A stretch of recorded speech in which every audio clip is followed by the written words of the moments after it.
In this episode, we talk about Chris Monroe returning to California, the first time he was arrested, and some of the most profound lessons he learned while he was in federal prison.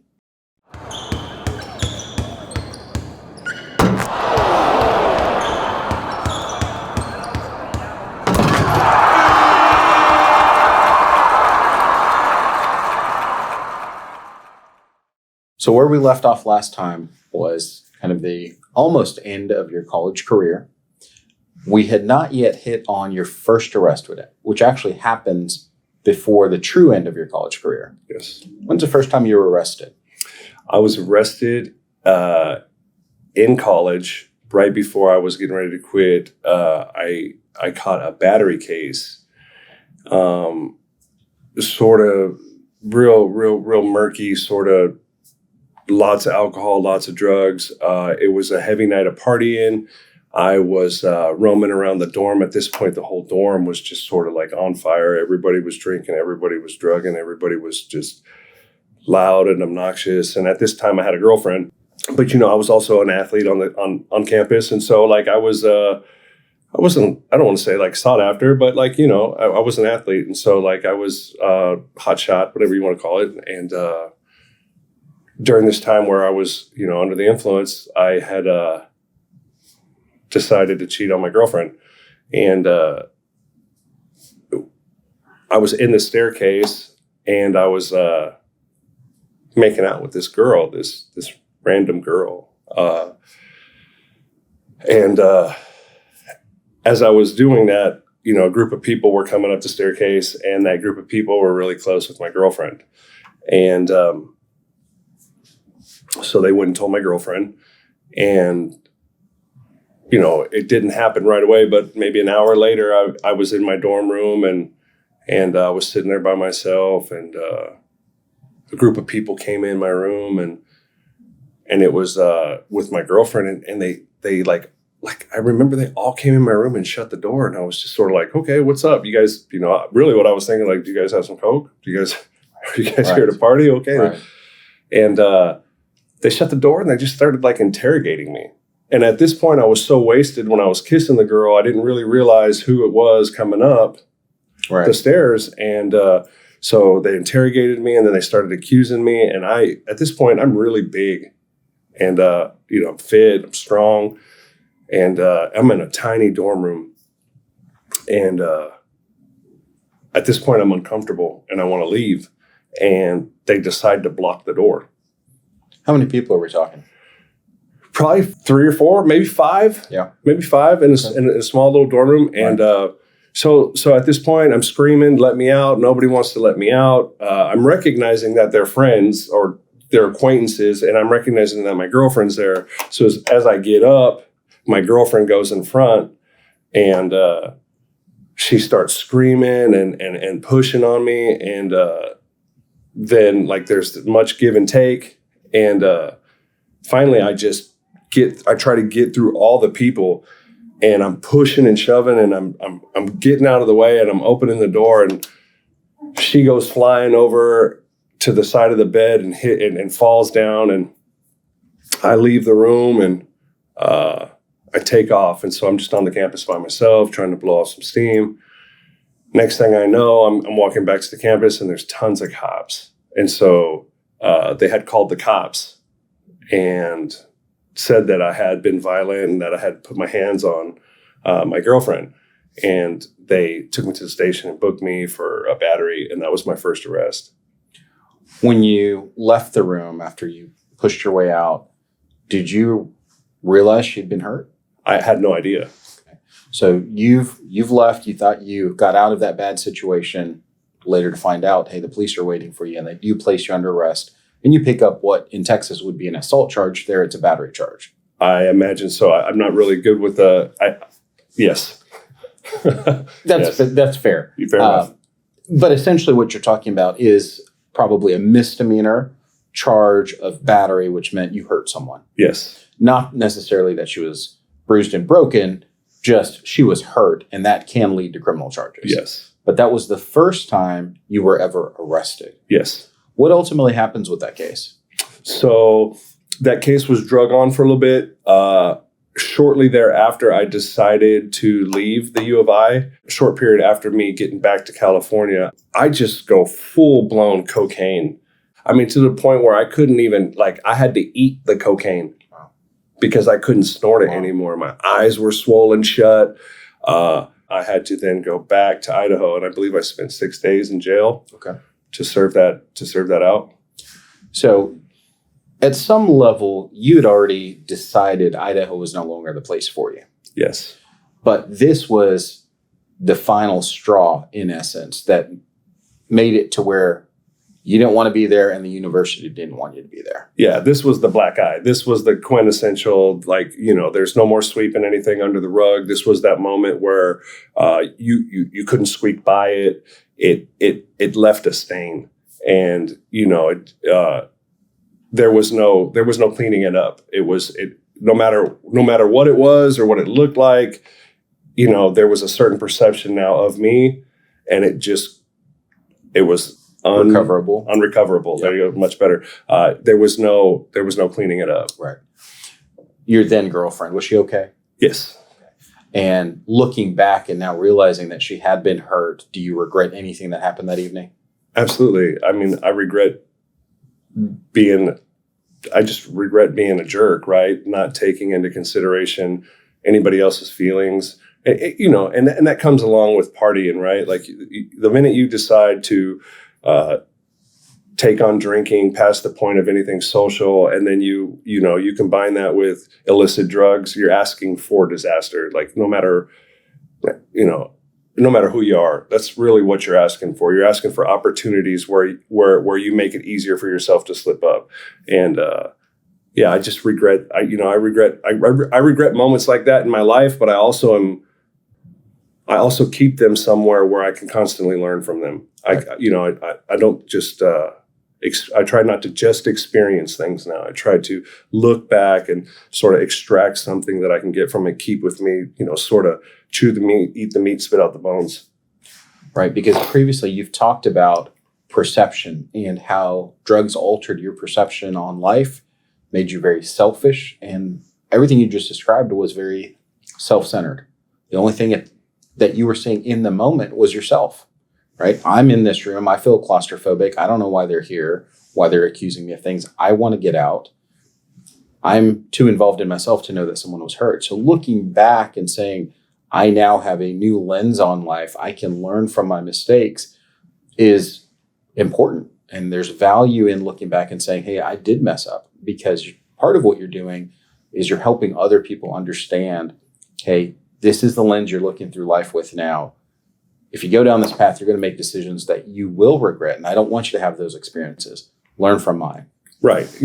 So I like to call it paying it forward, right? Absolutely. Like, what can I give you as an individual when I hear you saying previous recordings or echoes of me and what I used to say, right? Like, so I take those opportunities and I use them as fuel for fire that can, ultimately and hopefully change somebody's lens, or let them switch their lens, what they're looking through, and give them an example, because there's no substitute for experience. Absolutely.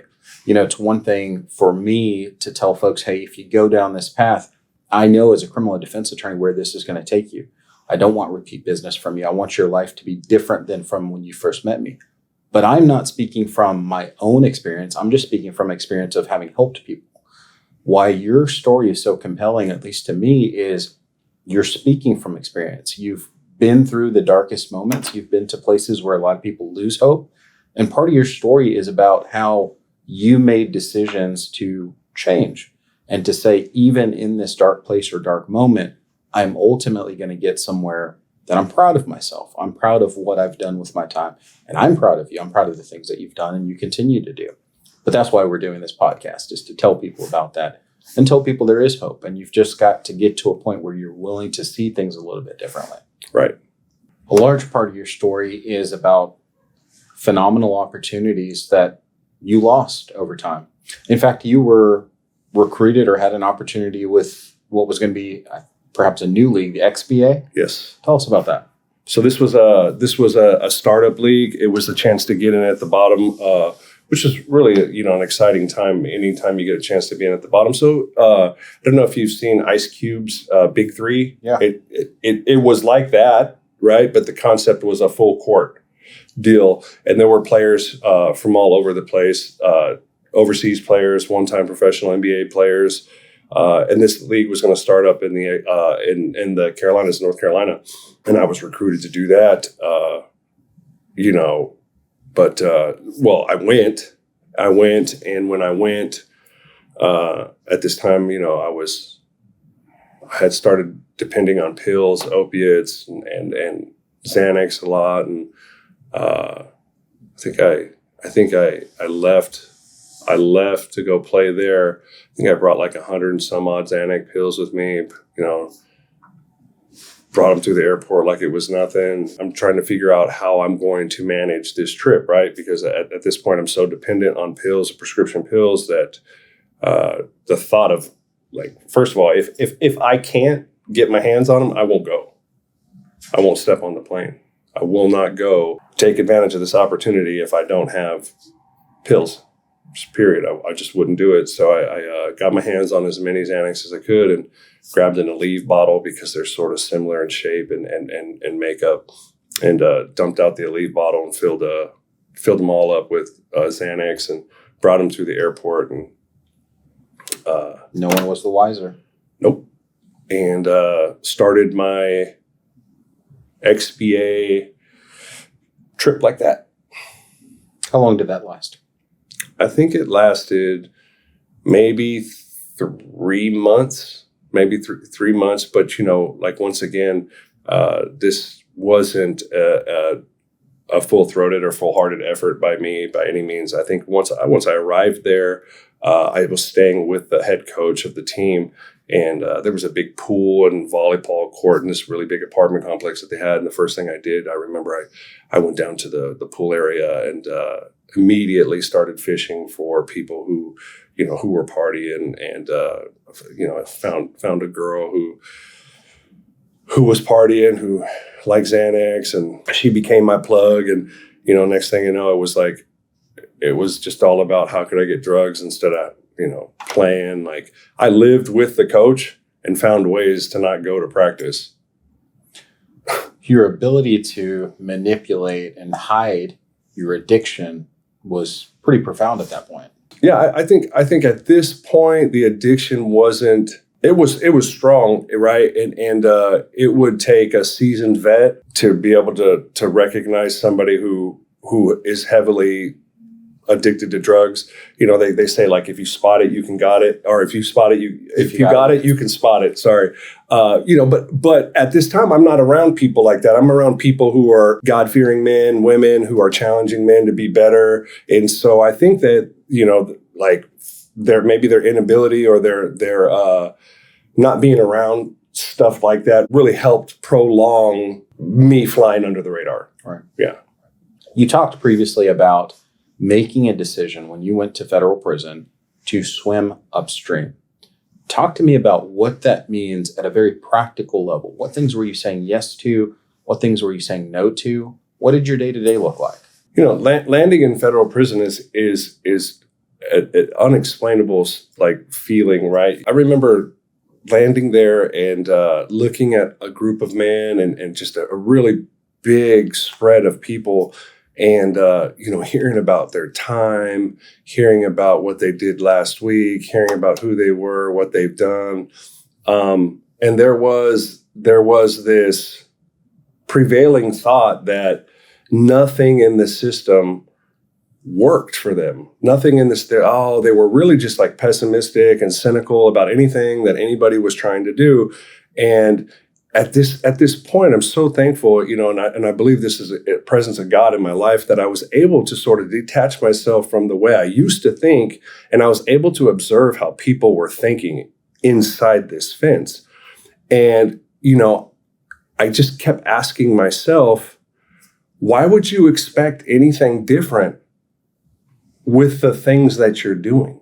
Right. Everybody was upset that nobody was getting looked at for the First Step Act. Everybody was upset that they weren't getting looked at for the Second Chance Act. But then when you asked them what they were doing with their life inside of prison, it was eat, sleep, fight, drink, right? Wash, rinse, repeat. And I think there was a moment in there where I just got tired of hearing it. I wanted to be the difference maker. Everybody told me that it wasn't possible. And now my back is up against the wall. Now, all of a sudden, I realize how critical every decision in my life is, because this is either going to make or break me. I'm either going to come out of this thing worse if I make it out, or I'm going to come out better than I've ever come out. And I had to make a choice. So that choice was to come out better than I'd ever been. And that required me swimming upstream, right? Not being a part of the norm. Me choosing to not kick it with the cool people. Me choosing to say no. Me choosing to be in bed at 9:30 because I know that nothing good happens after 9:30 in prison. Me knowing that showing up late without and not having to have an excuse for being in a class is wrong versus me showing up on time with a smile on my face. It was the little things. I had to start learning how to do all the little things well. And it was tough. It was tough because there's a lot of peer pressure. There's a lot of influence, right? So if you're not swimming with us, you're not swimming at all. There was a vendetta, I guess. For me, there was a vendetta in life. When you say vendetta, who did you want to prove who you were to? Me. You did? Me. Yeah. There was this moment where I realized that the decisions I had made in life had ultimately not even just affected me. It was those moments where my family was coming and visiting me, and they were still just so supportive of me, but I could see the hurt. And in their eyes, I could see them thinking, or at least what I thought they were thinking was, how could you do this with so much to give? Right. And in between those visits and hitting that yard, I decided that I was going to finally see what I was made of. And you really only ever really find out who you are or what you're capable of when you decide to get thrown or jump into the fire or swim upstream. Swimming upstream was completely foreign to you at that point in your life. We've talked a little bit about your path that led to federal prison. The reality is you were often, if not always, popular, well-liked. You fell into crowds that you were accepted in, and a variety of different crowds, whether they were athletes, musicians, people that liked going clubbing, to people who used drugs. All those people accepted you. You were, again, well-liked and popular. It was easy for you to say yes in a lot of different circumstances. And yet now, as you talk about looking at the yard, essentially what you're seeing are men whose lives represent the writing on the wall for yourself if things don't change. And given your size, I'm sure there were lots of people in prison that wanted you to be part of their team, right? Was that true? Sure. Yeah. Sure. I had a couple invites. Exactly. And that's something that most people gravitate towards while they're in prison. You want to find a crowd that you can hang out with. There's safety in numbers, right? But you made a decision not to let that writing on the wall be your story. You talked about some of the small decisions. What were some of the bigger decisions you made that helped you become a success story while you were in prison? I think really what it was like, at some point I realized what this level of behavior had like really brought me, like what I had really like the debt that I was in, right? Like I had lived this life where I had this card and I could just make bad decision. And I never saw the bill. I was always just like moving from location to location to location. And the bill never caught up with me.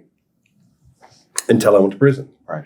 And then it was like I got this really big bill and I opened it up and I tallied everything that I had accrued in it. And I just looked at it and I was just so appalled that I couldn't see the writing on the wall before.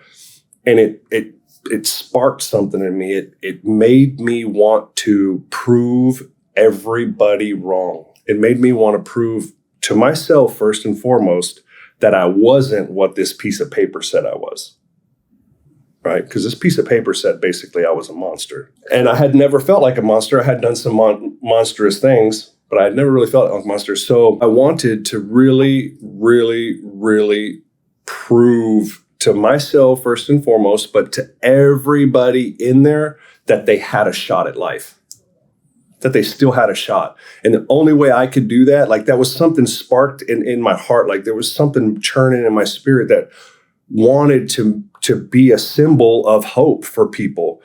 And I guess we could talk a little bit more about that. I believe it's a spiritual thing for me, obviously. But so the biggest decisions I made were to be vulnerable and to make the decision to go apply for the number one job, go to all the classes, volunteer my help at the medical facility, speak at church.